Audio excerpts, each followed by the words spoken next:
Barry with another Hanson handy tip. Today I want to talk about the ball valve and how to fit a fitting into the ball valve. Our threads are tapered threads, so you've got to watch you don't over tighten and damage the valve. Always use a good thread tape. Again, start back from the end of the thread so it's easy to start into the fitting. Winding back onto the nut or building back towards the nut, not too much. Start into the ball valve.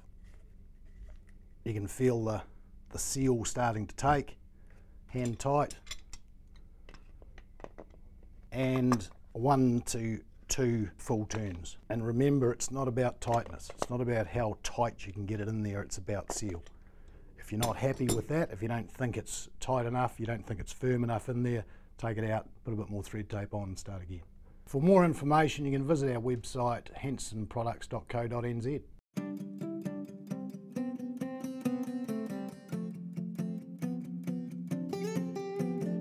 Welcome back to New Zealand Dairy Farmer. Henry Koning is a successful local dairy farmer in the Waikato area who has some strong opinions to do with on-farm health and well-being. How large is your property, Henry? My property that I'm currently on at the moment is about 260 hectares. We're milking 850 cows. Still share milking on that property in the PIRONGIA district. What sort of level of production are you achieving? I've always run around about a 3 stocking rate system and around 1,000 kgs a hectare. We've always sort of managed that. Is the dry this year going to knock that back a bit? Currently where I'm at, we do own our own farm in Cambridge. It has not production there, it's a different soil type. Milking about 250 cows currently once a day, so we've had to change management there. Not large inputs there, but we're sort of level pegging for the season. And where I'm currently in PIRONGIA on the share milking position, it's the little farm's still up for the month and the year, and that's with no more inputs than we did last year. We broke a farm record there last year, and on the big farm we're still ahead for the year but down for the month, and 1 herd on once a day. So yes, the drought has taken its effect, and with a lower payout this year, definitely financially it's going to take a bit of a setback too. Yes. What about your involvement with the Farmer Wellness Program? How did you come to hear about that? I got to know about the wellness program through JOYCE, and yes, farmer health or self-health is really a big thing in my life. I've always been a very active sports person. My wife is. She's a full-time school teacher, as well as always been proactive in health and good living. And talking about good living, that's good eating, good sleeping, and plenty of sport, and I encourage my children with those values as well. What key messages are you trying to get across to your farm staff when it comes to their physical and mental health? To get their sleep and eat properly, they're the 2 main priorities for me, and then everything follows after that. Do you find it hard to give that message to them and that they actually take it up, or are they usually pretty responsive? Yes and no. Different people, and it depends who they're involved in and what their social surroundings are at the time, and what people they're actually entertaining with. That seems to be the thing with me. It's who they get involved with and which track they're going to take and where they're going.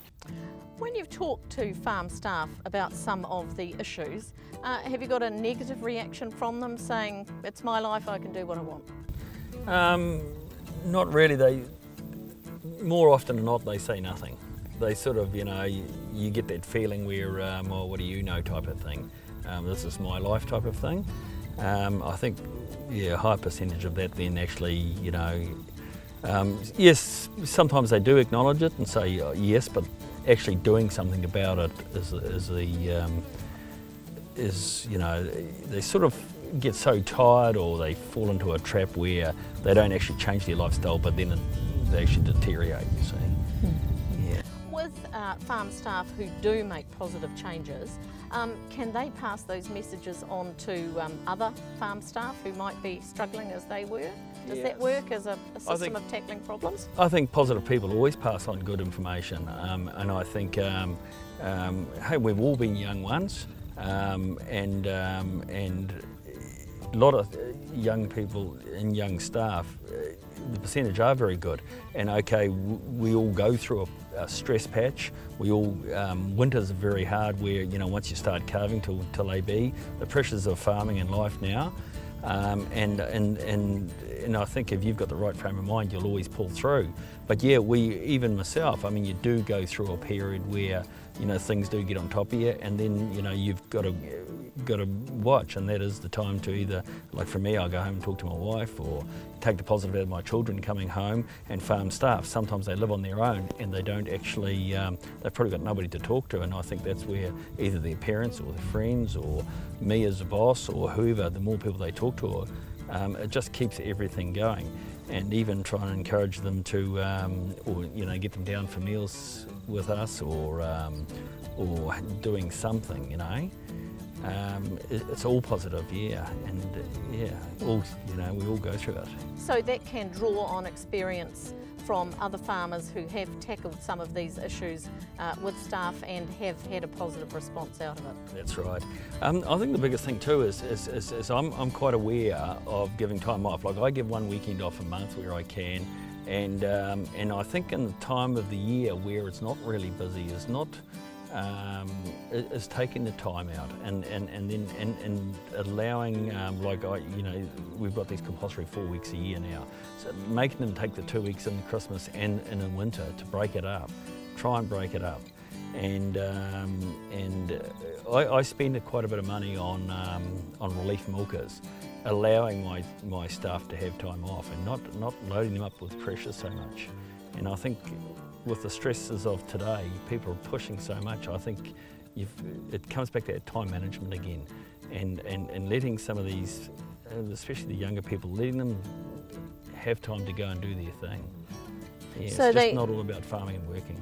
So they need a better work-life balance. That's right. Balance that's the word. That's the key word. It's everything in life, and especially over the years that I've been farming, the 23 years I've been going now, and I've been operating a number of farms and staff and everything. Balance has always been the key. Yes. After the break, we return to Joyce Brown and hear what initiatives are already in place and what further action can be taken to improve farmers' mental and physical health. See you after the break.